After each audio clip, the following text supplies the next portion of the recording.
একটি সিএনজিকে সজোরে ধাক্কা দিয়ে না থেমে ছুটতে থাকে লাল রঙের এই প্রাইভেট কার। পিছু নিলে চালক গতি আরো বাড়িয়ে দেয়। এরপর পালানোর পথে একের পর এক পথচারী, সিএনজি ও অন্যান্য যানবাহনকে বিপজ্জনক পরিস্থিতিতে ফেলে আতঙ্ক ছড়াতে থাকে গাড়িটি। মুহূর্তে মহাসড়কে দেখা দেয় চরম উত্তেজনা।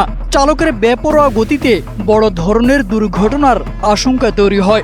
দীর্ঘ পথ পাড়ি দিয়ে অবশেষে স্থানীয়দের সহায়তায় গাড়িটির পথ রোধ করা হয়। পরে পুলিশ ঘটনাস্থলে পৌঁছে চালককে আটক করে। তবে এর আগেই ক্ষুব্ধ জনতা চালককে গণপিটুনি দেয় এবং গাড়ি ভাঙচুর করে।